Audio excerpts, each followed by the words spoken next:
Bonjour, nous sommes le 28 septembre.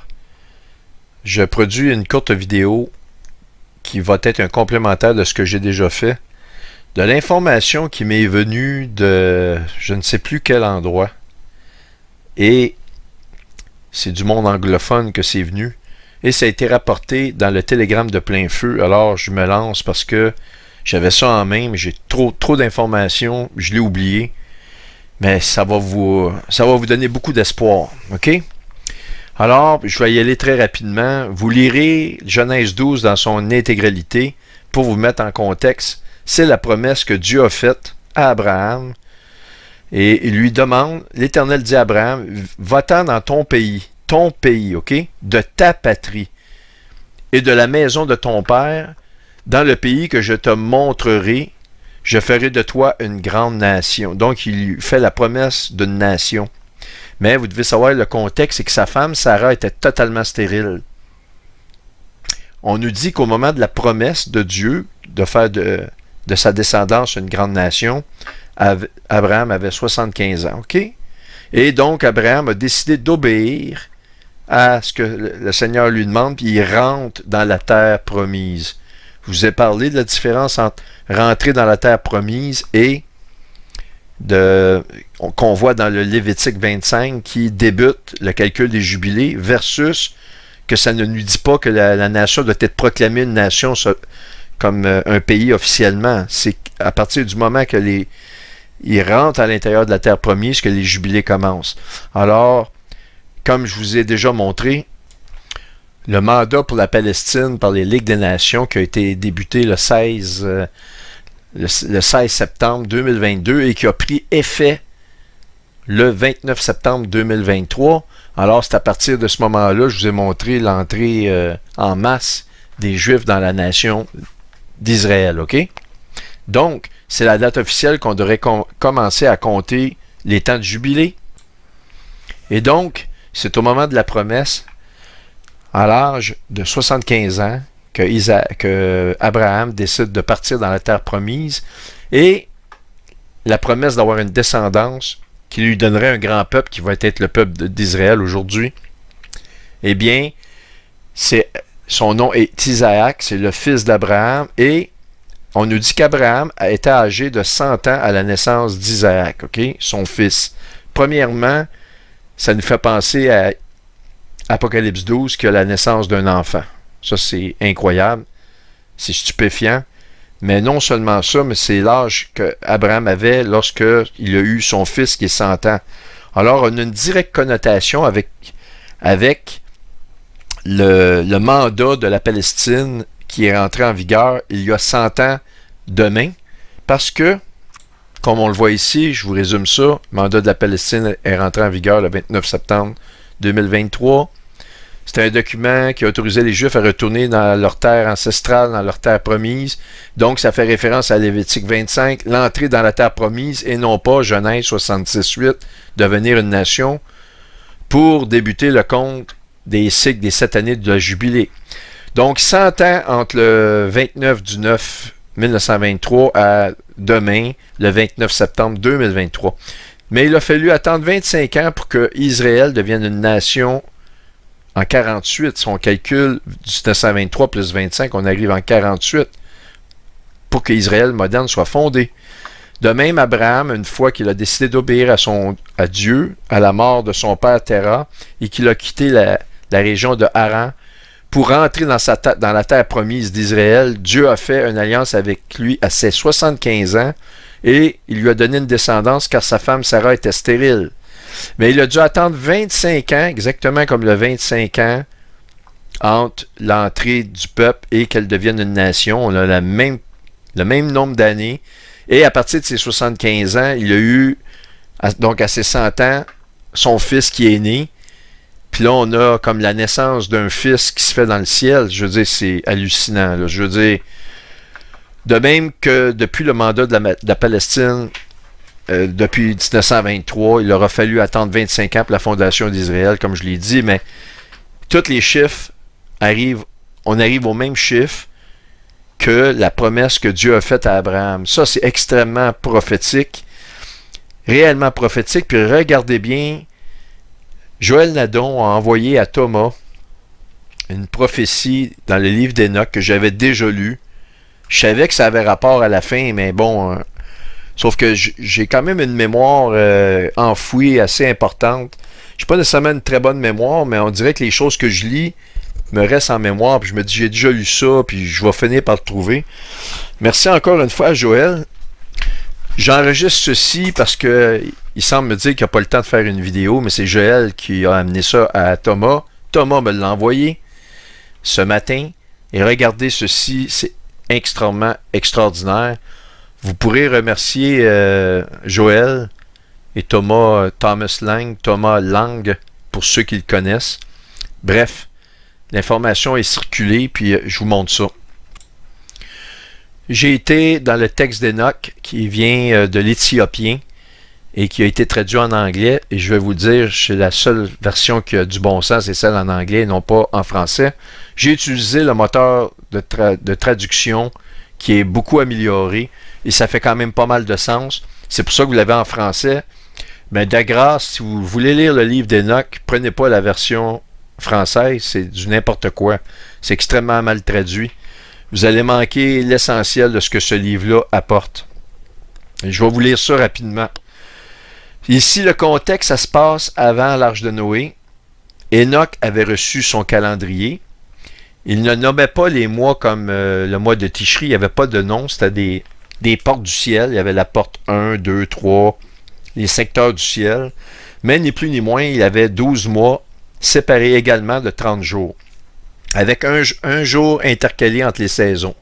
Alors, c'est un calendrier qui fonctionnait donc sur 364 jours.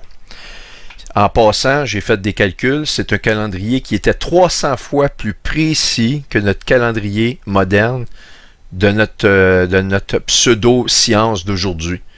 Alors, vous imaginez ceux qui se moquent de ça, et on avait un calendrier qui était 300 fois plus précis, dans le sens que il devait éventuellement corriger le tir en ajoutant une journée bissextile ou une année bissextile, en rajoutant une année de plus dans l'année, pour venir, dans le fond, corriger l'erreur de l'appréciation du soleil, mais c'était, au lieu d'avoir ça à tous les 4 ans, comme nous l'avons, à tous les 4 ans, on rajoute, dans le fond, une journée.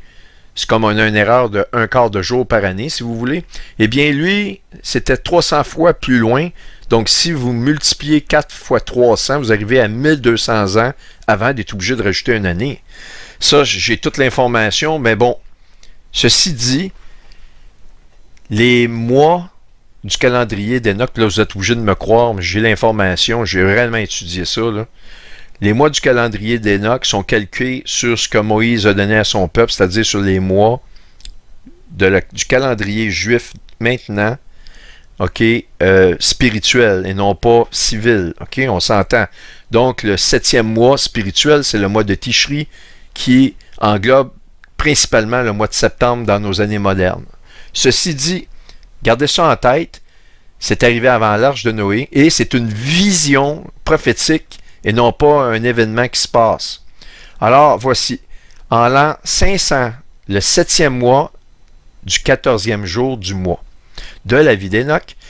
Pour vous situer, cette année, ça tombe demain, le 29. OK? Pour cette année.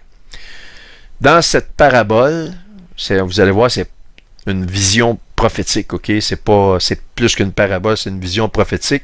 Ici, le mot n'est certainement pas bien traduit. J'ai vu comment un puissant tremblement de terre fit trembler le ciel des cieux, et l'armée du Très-Haut et les anges, 1000 et 10 000 fois 10 000 furent troublés d'une grande inquiétude. On parle des hommes sur terre. Vous êtes bien d'accord que 500 ans de notre ère, il n'y avait pas une population qui va dans le sens ici, qui nous parle de milliards de personnes. OK? Ça correspond à de nos jours et non pas à il y a 500 ans après la création. Je continue. Et le chef des jours était assis sur le trône de sa gloire, et les anges et les justes se tenaient autour de lui. À quoi ça vous fait penser? Eh bien, je vais vous le dire. Et donc, le chef des jours, c'est réellement le Seigneur. Des anges qui l'entourent, etc. On voit ça dans le chapitre 4 de l'Apocalypse, qui est réellement la vision de l'enlèvement.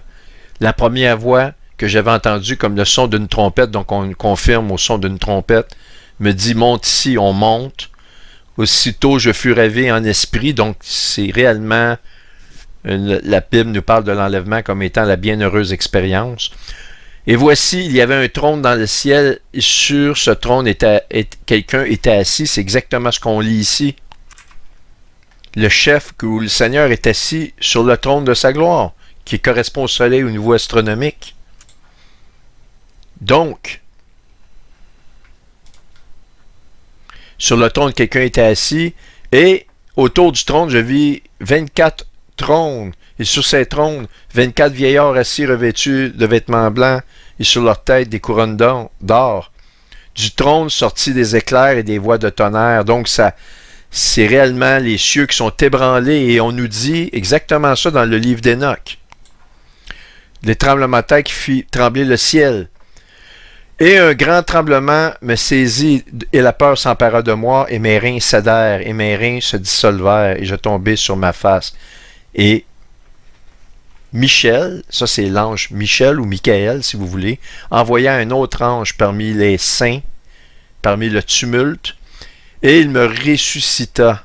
Ça veut dire que c'est réellement une vision qui l'a saisi, et son corps a cédé carrément. L'ange le remet à la vie, et quand il m'eut ressuscité, mon esprit revint, car je n'avais pas pu supporter le regard de cette année, ni le tumulte et le tremblement du ciel. Et Michael ou Michel me dit, pourquoi es-tu inquiété par une telle vision? Vous le savez, là, vous le voyez, c'est une vision prophétique. Jusqu'à ce jour durera le jour de la miséricorde. Autrement dit, le Seigneur, il tolère. Ça fait des années qu'il tolère. On est dans la période de la dispensation de la grâce maintenant. Puis ça se termine au jour de l'Éternel, au jour de l'entrée en vigueur de la grande tribulation. Et il a été miséricordieux et patient envers ceux qui habitent sur la terre. Et quand viendra le jour, et la puissance et le châtiment et le jugement que le Seigneur des esprits a préparé pour ceux qui n'adorent pas la loi juste. La loi juste, qu'est-ce que c'est? C'est d'accepter le Seigneur, parce que c'est lui qui dit qu'il est la vérité et la justice. Et pour ceux qui renient le jugement juste, donc le Seigneur, et pour ceux qui prennent son nom en vain, le nom du Seigneur, ce jour est préparé une alliance pour les élus, mais une inquisition pour les pécheurs. Donc vous le voyez, une double connotation. Pour les uns, une bénédiction, pour les autres, une malédiction. C'est ce que je voulais vous pointer, c'est que c'est conforme à 100% au chapitre 12 de l'Apocalypse, parce que Michel ici se lève. Et donc, que le chapitre 12 de l'Apocalypse, qui est le signe qui se déroule, nous annonce une guerre qui arrive dans le ciel. Il y a une guerre dans le ciel. Michel, encore là, il se lève, Michel, l'ange. Et ses anges combattirent contre le dragon, et le dragon et ses anges combattirent. Mais ils ne furent pas les plus forts, et leur place ne fut plus trouvée dans le ciel. Et il fut précipité le grand dragon, le serpentien, appelé le diable Satan. Il est précipité sur terre, ok? C'est fascinant, fascinant, fascinant. Parce qu'ici, lorsqu'on nous parle de tremblement de terre qui fait trembler le ciel et les cieux, il y a une guerre dans le ciel. Ça nous parle, dans cette vision-là, tout est là, est inclus à l'intérieur du chapitre 12 de l'Apocalypse qui est en train, selon moi, de se dérouler devant nos yeux. Alors, voici, je peux pas vous en dire plus. Évidemment, cette vidéo-ci est facultative, mais j'espère qu'elle va vous plaire. J'ai d'autres matériels en réserve, mais celle-ci, je la termine là, qu'elle soit assez courte pour vous donner le temps de les écouter. Je m'excuse si les précédentes ont été très longues, mais il fallait absolument que je prenne partie par partie, puis faire durer le temps que ça prenait pour bien l'expliquer. Et aussi, c'était beaucoup compliqué pour moi de faire 5 vidéos de 15 minutes pour faire finalement un sujet d'1 heure et quart.